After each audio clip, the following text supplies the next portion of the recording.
Ghana Live on Metro TV.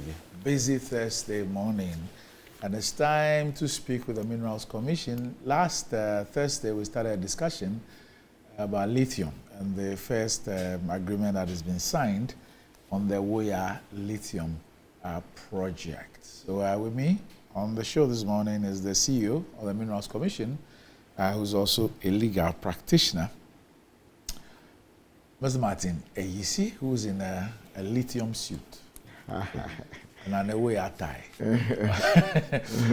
Good morning, Martin. Morning. Yes. And sorry for no, it's okay. Taking up your time as well. Apologies to our viewers who are also waiting for the sports program. We'll try and do this, and then we'll link up with the sports team who are still standing by for Metro Sports. But last week, we started off with the Aware project and some of the issues that had been raised by some private citizens and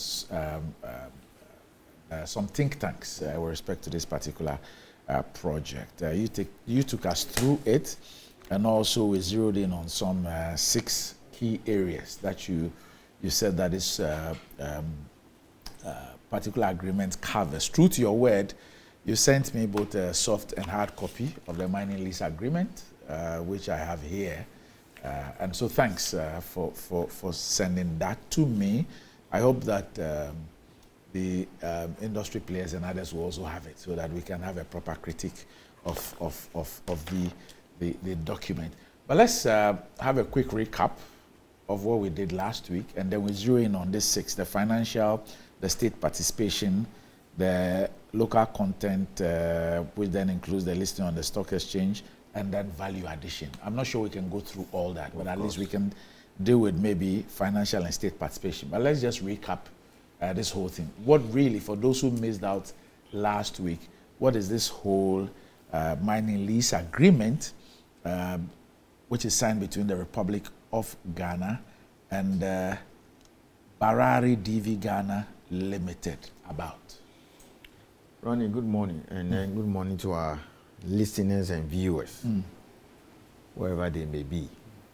Yes, we were here last week and we talked about this agreement. Before that, it is widely available now. Okay. Is it on your website? Yeah, it's on our website. Okay. I've shared it to some think tanks. Okay. And, they also have some wider group. Yes. Just like the way you are a seasoned journalist, Yes. you can share things Yes. around. We've also given it to the CSOs and all of them, and they are reading it, and some of them are calling me in private, trying to, if I say, oh, we rushed in commenting in a way. So we're going to have roundtable discussions and then workshops with all of them.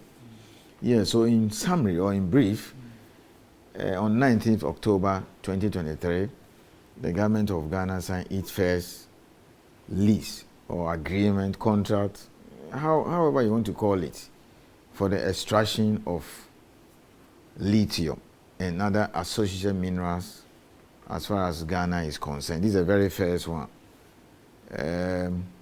This was an agreement that was negotiated by government, and then the terms and conditions are fundamentally different from, if you like, for want of a better word, all the various contracts we have now, whether gold, bauxite, manganese, or any other thing that is meant to extract a mineral in Ghana. So last week, I started by breaking them down. I listed 6 key areas. So I'll just go over them again. Royalty, Community Development Fund, the Growth and Stabilization Levy, investment by MIF, and then the listing on the stock exchange. And then, of course, if you add that to MIF, it's all part of the local content issue. Then, of course, value addition, or if you like, beneficiation of the lithium that will be extracted. By and large, the lease is for 15 years. Most likely, they are going to go beyond that. In fact, even, is it last week or this week, they found another report again of some intersections and results that are looking very good. So we could be in a long haul for the next 15 or 20 years. There are critically 3 approvals that they need to obtain before actual construction development will start. Before you take us through the three, help me understand something I see on the cover page of the agreement. The one A is the grant of mineral rights. It says, the authorized minerals, the subject of this mining lease are lithium and other associated minerals. Associated, yes. Randy, in the mining world, you can find minerals occurring together. You can find something that can come as a byproduct. So you find copper and gold together. You can a lot of mines. You get South Africa, many of the uranium is taken from as a byproduct from the gold mines. You go to Chile, they get molybdenum from what do you call it, copper. That is it. If you go to one of the biggest nickel and cobalt projects in the world, Ambatovi in Madagascar. So you can find 2-3 minerals occurring together. And sometimes in trying to recover your main mineral, you get other byproducts. So in the case of this particular one, even though the primary mineral is lithium, there are other byproducts that may come out of it in the course of the whole processing. So we're going to have FESPA. FESPA, the one we're going to have is premium. What is that? Oh, it's a mineral that is used for ceramics. Okay. So if you go to Western region, there's a factory called Twyford or Kenya Ceramics. Yeah, the man has invested over $100 million. He has a gas pipeline running through his, factory.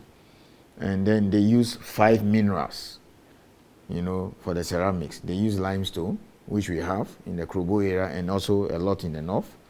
They use clay, they use tack, they use FESPA, they use kaolin. The kaolin, they get it from Ghana bauxite. When they mine the bauxite, you find the kaolin down there.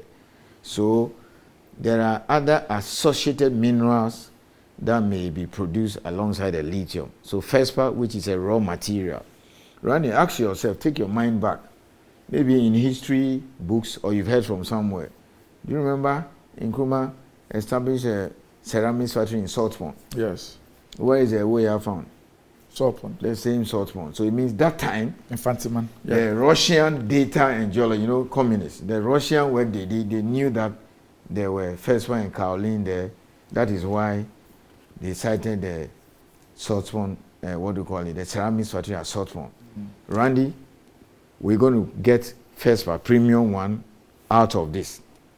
Right now, a contract has been given to UMAT, again local content by the company, to do an assessment of the market situation. UMAT, the university? Yes, the university. Okay. The vice chancellor is in fact a metallurgist. The scoping report is ready.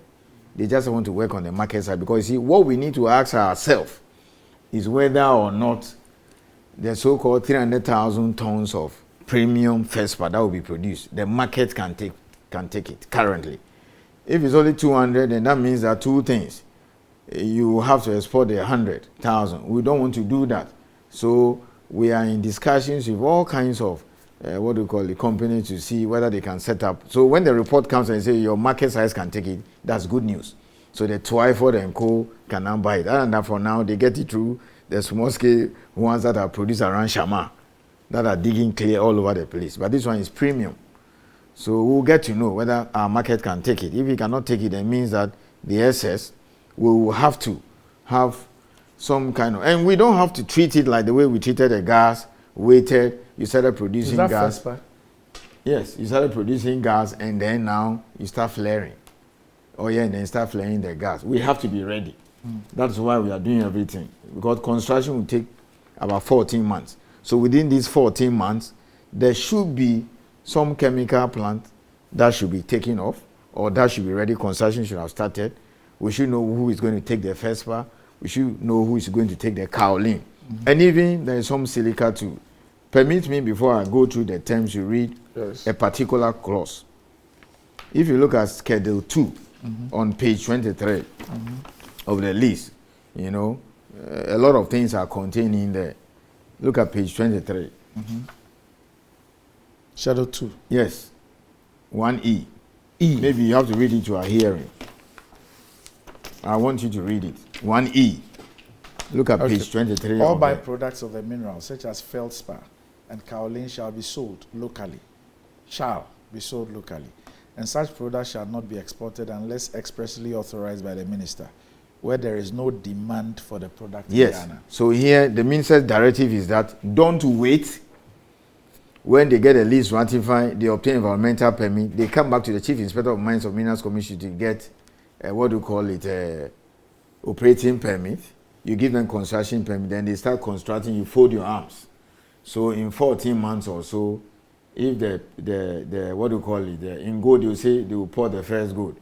If they are about to start producing the raw lithium, which they will now turn into concentrate, before they will refine it, you are now thinking of what to do with your first one in kaolin. We are not waiting for that.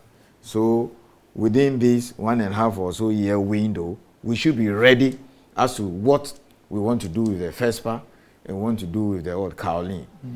There are industries that can take it, the FESPA and the kaolin, because as I said, it's used for ceramics, even cosmetics and things. So some companies have set up and they will need it. But the question as to whether what they will be producing, the entire market in Ghana can take it, is what has been given to UMAT to do. So by the close of the year, worst case scenario by January, we will know that yes, the entire 300,000 tons for the next 12 years or so, the market in Ghana can take the FESPA. If the market cannot take it, then we'll say, okay, maybe the report will say we can only take 150 for now.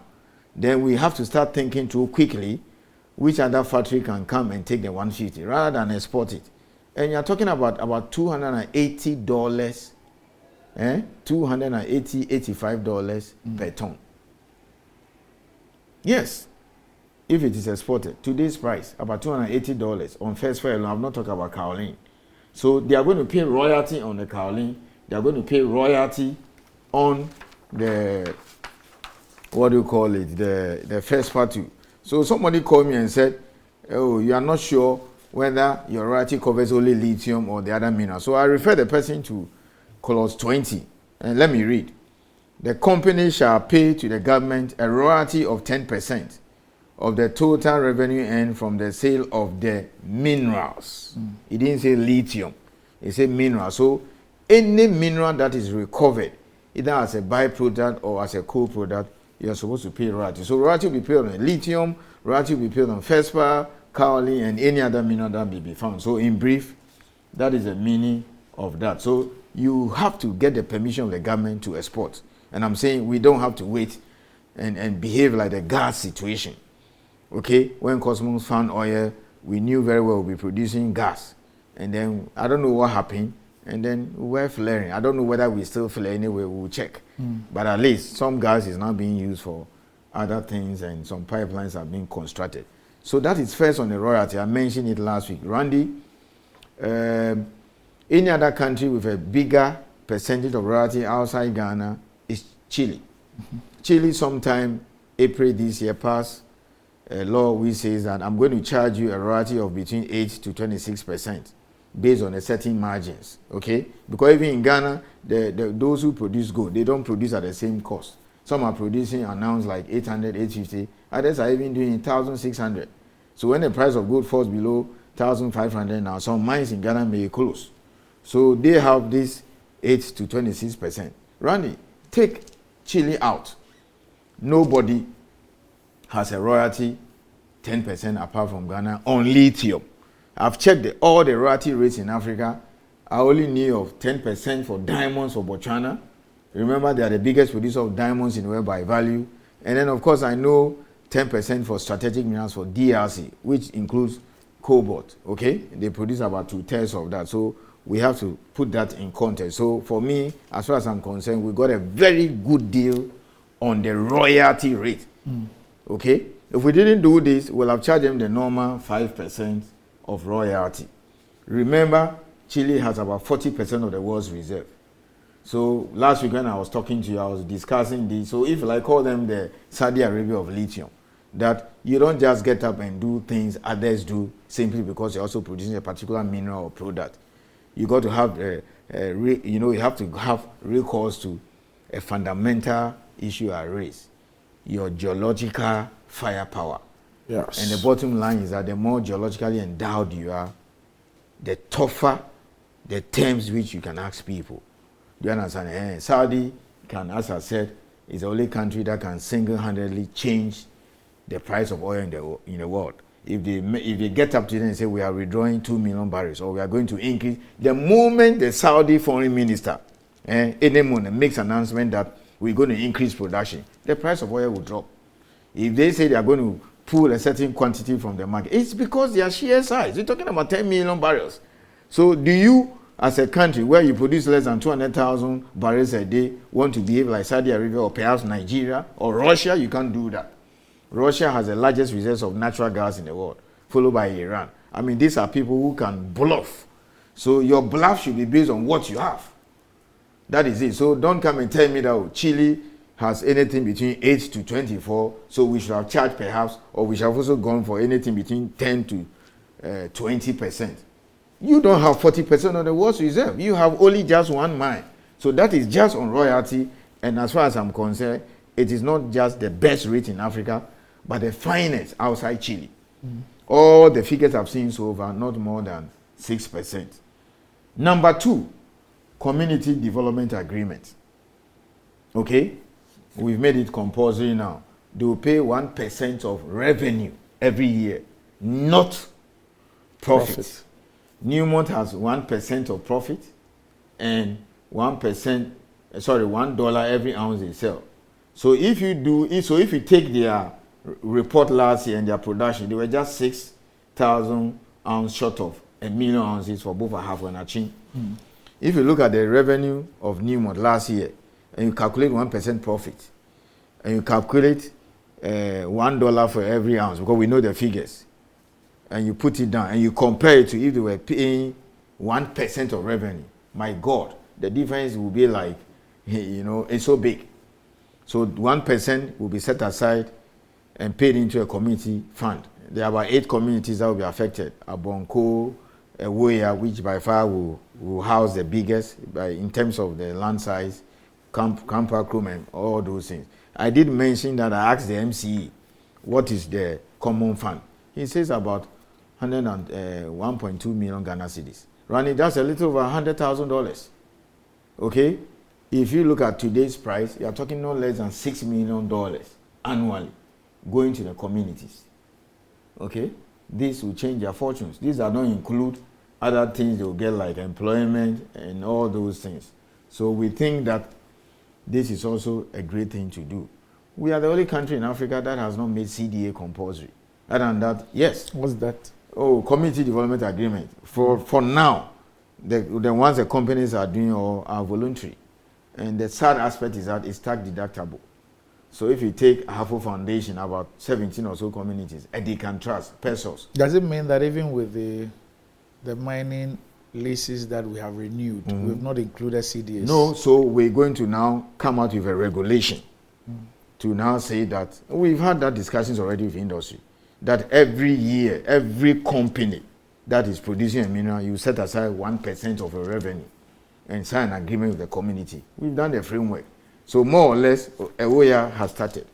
We have started with Ewoya, and very soon the regulations will come. That's why we decided to put it in the agreement, not profit. During the negotiation, they said 1% profit. What if you don't make profit? Even though the payback period of this, project is 1.5 years. It may be far less, far less. So that is that. I talked about it last week. And I also mentioned growth and stabilization levy, which was passed this year by Parliament. There's a little clarification. Yes. That CD of 1% on revenue, will it be tax deductible? Will it be tax deductible? The 1% the CD. Yes, that will be tax deductible, but not the growth and stabilization levy. Okay. Not the growth. Even royalty is tax deductible. Okay? So the GCL, growth and stability levy, that is not tax deductible. So if you add it to royalty, that takes you to what? 11%. And then I was just even looking at it because I realized that 80% of the royalty goes to, if you like, MIF. The other 20% goes to administrator of stool lands. That's what they share. And then I discovered that even the community will also get that one. So they will also benefit from the royalty apart from the CDA. So if you technically add the community development agreement, the growth and stabilization levy, and royalty, you're asking the companies to pay a royalty of 12%. Help me clarify something. You're saying that the royalties that are paid by the mining companies, there's a sharing formula. Yes, there's a sharing formula. Which is? 20% goes to the administrator of stool lands. Administrator of stool lands, yes. 20%. Yes. And then the 80%? To government, which is now MIF. Okay, so the administrator of stool lands, that 20% is what goes to the chiefs? Some goes to the chiefs, some goes to the traditional council, and about 55% to the district assembly. So it means that the royalty that will be coming out from the 10%, yes, the district assembly, the municipality of, what do you call it? Aware. Infantima will be getting 55%. And then the other 45 is split between the traditional council and then the stool.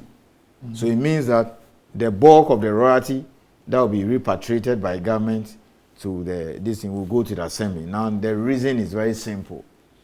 Yes, selected, or if you like, 1 or 2 or 3, 4 communities may be impacted by the mining operations, so they will bear the brunt. So maybe perhaps there is gold at Metro, so Metro will bear the brunt. But remember, you are in a district. There are other people who also lose certain things for others to benefit. Do you understand? Oil is found in the west. Gold is also found in other parts. There are minerals and there are some people who also put. So let us share in everything. That is why the bulk of the royalty, the one that goes to the republic, also goes to the assembly. So assembly will take 55% of what they'll be getting from the stool lands. And then you now have the community taking, you understand, 1% of revenue that will go directly to the community that will be impacted. How they will use it is for them to decide. Okay? So the community can decide that, look, we want to say everybody who comes from a warrior maybe free education up to university. Or maybe they will say that, okay, SSS is free, but you know, SSS is free, nobody is supposed to pay school fees. But we are poor here, maybe. We will need toiletries and basic things. So maybe the company should be giving anybody who is going to school 500 Ghana cedis. Or they will say anybody who has made it to university, irrespective of the course, you should, you get some kind of support from it. And then somebody will also say that, okay, then those who have read the mining and mineral related programs and geosciences, automatically you have a job. So Randy, the beauty will be maybe in 20, 30, 40 years from now, people can get up in Abonko, Krampakro, and Awoya and Co, and say that, look, this project that came here, which we lost our lands, is what put me through university. I am a medical doctor today because for 6 years at Legon, a Awoya project paid for me to go to medical school, something my mother cannot afford. Then you see people can sit back and say, yes, this is what has benefited my community. That about 10 people from Awoya or Krampakro Bonko went to UMAT to read metallurgical engineering and co. They are working today at the processing plant or maybe as a geotech person or whatever. So all these things are set out clearly in the law. Okay? The people who are going to read all the mining programs and the geosciences and they come from those communities, automatically they have to be employed. There's no two ways about that. There are no two ways about that. There is no way somebody can go and study mining engineering, mineral engineering, okay, metallurgical, mechanical, and he will not, and he's from Abonko or Krampakro, and he will not be employed. The law makes that very simple. Okay, so that is that on the GSL. So royalty, CDA, go for instability levy. By and large, these are the investment terms. Right. And let me repeat, royalty will not only be on the lithium, but also the associated minerals. Right. I may have to read because if people are interested in what is in black and white. So if you look at page 25 to page 24. Yes. I want you to read it yourself. Is it the 3 or the 4? The 3. The company shall set aside 1% of annual revenue for a community development fund pursuant to a community development agreement that shall be signed with the communities impacted by its operations. That's it. That's all. So the figure is there and what you have to do. No company today operating in Ghana has this embedded in their list. So it is clear. And then let's read the next one. So that takes me to local content. Yes. Then I'll just say a few things. If you have some questions, we'll wrap up, and then next week we'll look. Maybe we'll wrap up on the stock exchange. Yeah, stock exchange, and then I'll make one. That's what you want me to read. Yes, I want you to read that. The company or its parent company shall list on the Ghana Stock Exchange in accordance with Regulation 13 of the Minerals and Mining Local Content and Local Participation Regulations 2020 LI 2431. Yes, and what it simply means that even before this discussion started, we've done a lot of discussions way back. Minerals Commission was involved, the company, Abnamo's outfit, Ghana Stock Exchange, and then the Security and Exchange Commission. We've had several meetings, and very soon they will list. So you see, when we say local content, we are yet to come to the various contracts and co that will be given out. A lot of them preserved for the people of this country. I'll be coming out again with a new list for 2024. Okay, so those ones will be awarded as and when they start construction. Which will take the percentage to which some of them 100% Ghanaian, some of them I'm increasing it. Okay, so all those things will come to Ghana. So you see, the 185 million, there's a lot of hand. So that's also part of local content, but that's only one bit of it. Now, Randy, yourself, you've been harassing me with that thing. Yes. And at one point in time, you even spoke, okay, well, now no go mining. And then the general belief is that everything is owned by foreigners. Yes. I want you to have that at the back of your mind. Everything is owned by foreigners. They take everything raw. They come and dig and take it out. Now we're going to give opportunity to Ghanaians to go to the stock market and buy.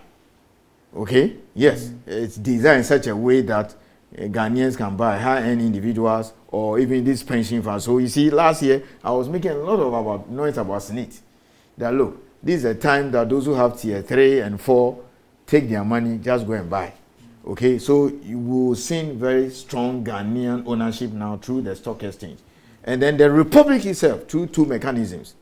What you are entitled to by not paying for it, being raised from 10 to 13, and also MIF sinking in 32%. What do you say to those who say that, yes, it is Ghana's stock exchange, but it's not restricted to Ghanaians? Yes, so the design, and even the president raised this, that I want the thing to be done in such a way that we don't, because you see, if the foreigners come to your stock exchange and come and buy it, then it is as good as not going there. Yes. Perhaps the only thing you can boast of is maybe because shares were traded and all those things, you increase your market capitalization. Yes. But the arrangement we are having with SEC, the company, and Ghana Stock Exchange, we are targeting Ghanaian hedge funds, pension schemes, and high-end Ghanaians. And the stock exchange rules yes, they allow that. Of course. Okay. If you take one of the top 4 biggest mining companies in the world, Vale, predominantly owned by Brazil.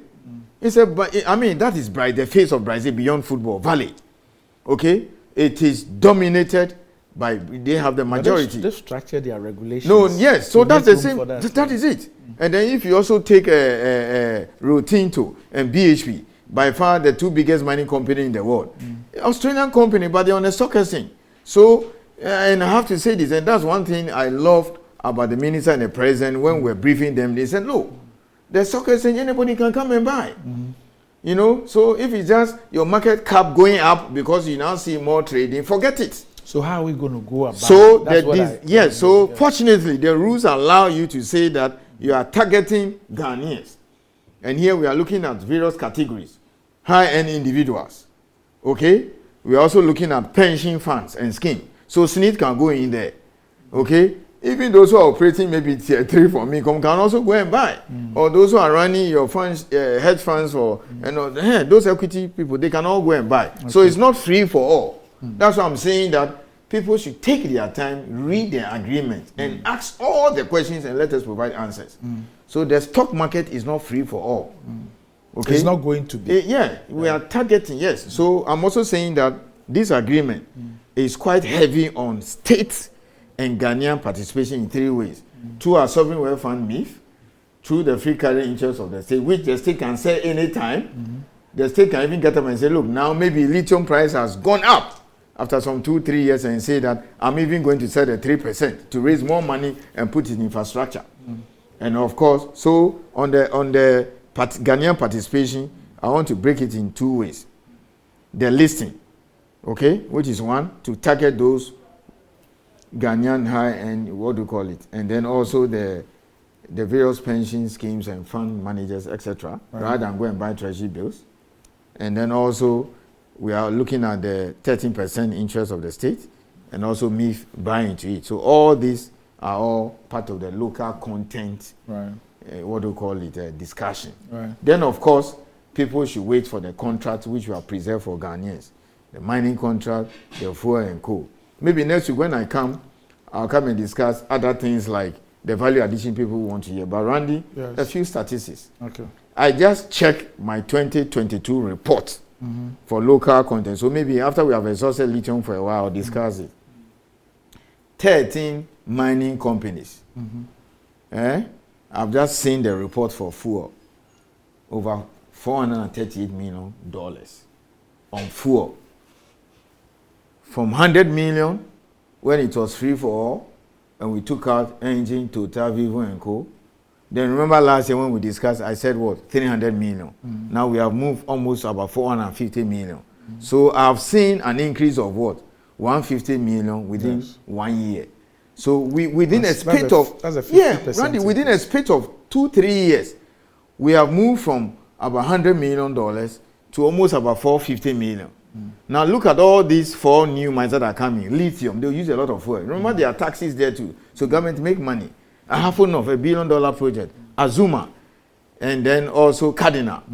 They are going to do fuel contracts. So if we are sat down as a nation and we have allowed a free-for-all scenario, you know this $450 million that is being reported within this fiscal year, foreigners will take it. Because I've made this comment here and I'll make it again.